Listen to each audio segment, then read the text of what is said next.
आज की breaking news, Devendra Yadav को गिरफ्तार कर लिया गया है। जी हां, शनिवार से ही दो सुबह से आप देख सकते हैं तस्वीरों में किस तरीके से देवेंद्र यादव के चाहने वालों की भीड़ लगी हुई है। क्या कुछ रहा आप चलिए हम जानते हैं अपनी संवाददाता निशा से। निशा हमारे साथ जुड़ चुकी है। निशा, आपको हमारी आवाज़ आ रही है? जी सुनील जी, जैसा कि आप जानते हैं कि देवेंद्र यादव के घर पर गिरफ्तार करने के लिए उनको एक सुबह से पुलिस आई हुई थी, बट उनके चाहने वालों का इतना भीड़ लगा था कि उनको पुलिस ने गिरफ्तार नहीं कर पाई। दिन भर ये कार्य चलता रहा, लेकिन रात होते होते 6 बजे पुलिस की एक दल आती है और देवेंद्र यादव को गिरफ्तार कर लेती है और उनको गिरफ्तार करके बलौदा बाजार के लिए रवाना हो जाती है। अच्छा, इन सारी मामलों में देवेंद्र यादव की क्या प्रतिक्रिया रही है निशा? देवेंद्र यादव की उनके एक हाथ में एक सफ़ेद झंडा दिखाई देता है और दूसरे हाथ में संविधान का एक बुक दिखाई देता है और देवेंद्र यादव ये बोलते रहते हैं हमेशा कि हमारे साथ कभी अन्याय नहीं हो सकता है, न्याय की जीत होगी। तो जैसे कि हमारे संवाददाता निशा ने बताया कि सुबह से पुलिस उनके बल के साथ पहुंची थी इनको गिरफ्तार करने के लिए, लेकिन उनके समर्थकों और कार्यकर्ताओं का जमावड़ा इतना तेज़ था, इतने संख्या में लोग वहां पहुंचे थे उनको समर्थन देने के लिए कि पुलिस नाकामयाब साबित हो रही थी, उनको गिरफ्तार नहीं कर पा रही थी। लेकिन फाइनली शाम होते होते तब पुलिस का एक और बल आता है और फाइनली देवेंद्र यादव को गिरफ्तार कर लिया गया है। तस्वीरों में आप साफ देख सकते हैं किस तरीके से उनके जो कार्यकर्ता हैं, उनके जो समर्थक हैं, उनको ले जाने नहीं दे रहे हैं और पुलिस और उनके बीच काफ़ी झड़प दिखाई दे रही है। बने रहिए मेरे साथ, देखते रहिए मोर बिलाई। इस पूरे मामलों की तस्वीर मोर बिलाई चैनल के माध्यम से आप देख पाएंगे। तो जैसा कि आपको ज्ञात है कि बलौदा बाजार मामले में कहीं ना कहीं देवेंद्र यादव का नाम आ रहा था और कई बार पुलिस उनको नोटिस उनके घर पे चस्पा करके गई थी कि देवेंद्र यादव इन पूरे मामलों में अपनी सफाई दें और बात रखें। कई बार वो जाके पुलिस स्टेशन, बलौदा बाजार पुलिस स्टेशन जाकर अपनी बात रख भी आए थे कि मैं सिर्फ वहाँ पे उनके साथ बैठा हुआ था, कोई वहाँ पे भाषणबाजी या कुछ मेरे तरफ से कुछ कोई अलग एक्टिविटी नहीं की गई थी। इस पूरे बयानबाजी के बाद भी पुलिस कई बार उनको नोटिस दे चुकी थी और फाइनली आज शनिवार के दिन और देखा जाए तो फिर संडे और फिर रक्षाबंधन की छुट्टी समय देख करके उनके यहाँ पुलिस बल को भेजा गया है और इस बात का अंदाज़ा उनके कार्यकर्ताओं और समर्थकों को लग गया था और जिसके कारण सुबह से देवेंद्र यादव के घर पे लोग जमा होना चालू हो गए थे और तस्वीरों में आप साफ देख सकते हैं कि कितनी बड़ी संख्या में उनके कार्यकर्ता और समर्थक मौजूद थे उनके घर पे। दिन भर उन्होंने पुलिस को अंदर जाने नहीं दिया और लेकिन शाम होते होते माहौल कुछ ऐसा बना कि शाम होते होते उनकी गिरफ्तारी हो गई, क्योंकि एक और पुलिस का बल आया जो काफ़ी मुस्तैदी से देवेंद्र यादव को लेने के लिए बलौदा बाजार पुलिस पहुंची और देर रात तक बलौदा बाजार पुलिस उनको ले करके बलौदा बाजार रवाना हुई और कोर्ट में पेश की। कोर्ट ने उनको 7 दिन की रिमांड पर रखा है, उसके बाद फैसला सुनाया जाएगा। पूरे मामलों में देखने वाली बात ये रहेगी कि देवेंद्र यादव वहाँ इन्वॉल्व थे कि नहीं। उनके समर्थकों का कहना है कि जब बलौदा बाजार का प्रोटेस्ट हो रहा था सतनामी समाज द्वारा, तब कई सारे नेता सतनामी समाज को सपोर्ट करने के लिए वहाँ पे स्टेज पे भाषण दिए थे और इनके समर्थकों का कहना है कि देवेंद्र यादव तो स्टेज पे भाषण भी नहीं दिए थे, वो तो सिर्फ उनका दर्द बांटने के लिए उनके साथ 10 मिनट बैठे थे, क्योंकि वो किसी आयोजन में गए थे, वहाँ से गुजर रहे थे, तो वो अपने सतनामी समाज को समर्थन देने के लिए वहाँ कुछ पल के लिए बैठे थे और यही बैठना उनका गुनाह हो गया। पुलिस और प्रशासन किसी भी तरीके से इस एंगल में उनको नाम जोड़ करके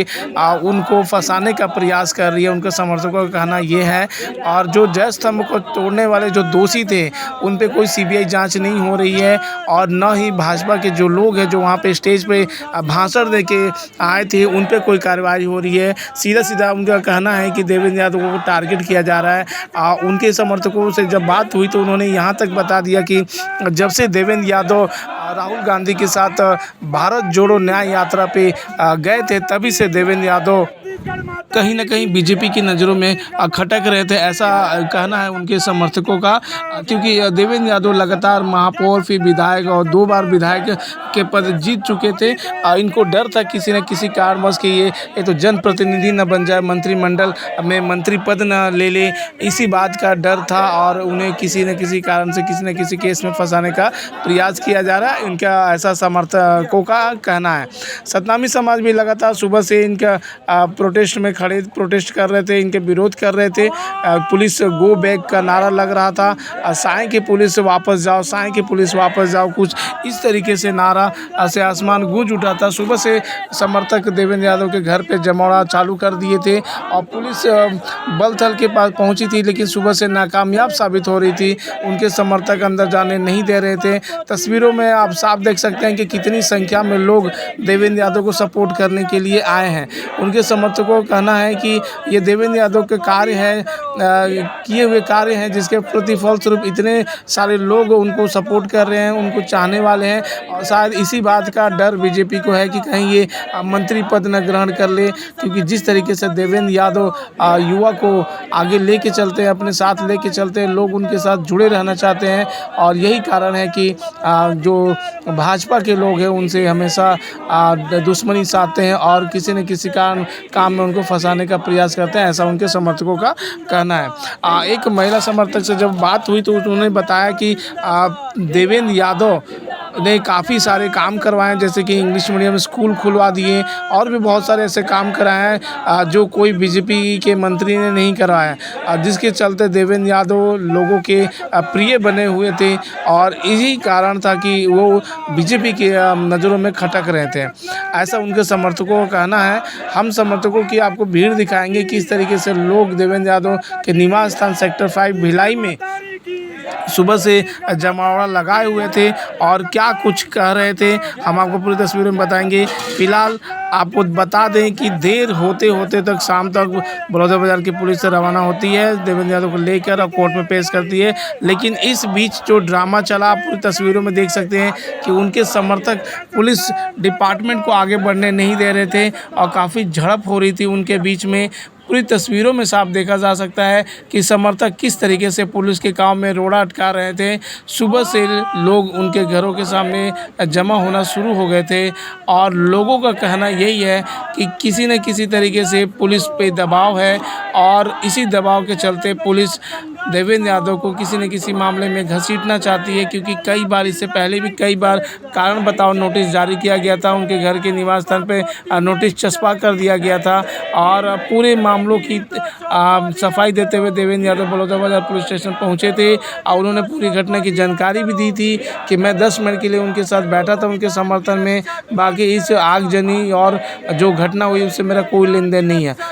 चलिए आपको दिखाते हैं कि सुबह से किस तरीके से और कितनी संख्या में उनके समर्थक उनके घर के पास मौजूद थे और किस प्रकार के नारों से वहां का पूरा आसमान गूंज उठा था। सतनामी समाज लगातार देवेंद्र यादव के सपोर्ट में सुबह से खड़ा था, क्योंकि वो उन्हीं को समर्थन देने के लिए बलौदाबाजार वाली घटना के पास गए थे और जिसके कारण से उनका किसी न किसी एंगल से उनका नाम जोड़ करके उनको फंसाने का प्रयास किया जा रहा है, ऐसे उनके समर्थकों का कहना है। तो चलिए हम उन समर्थकों की भीड़ दिखाते हैं। बाकी अब जब गिरफ्तारी हुई उस समय के भी आप वीडियो के फुटेज देख सकते हैं,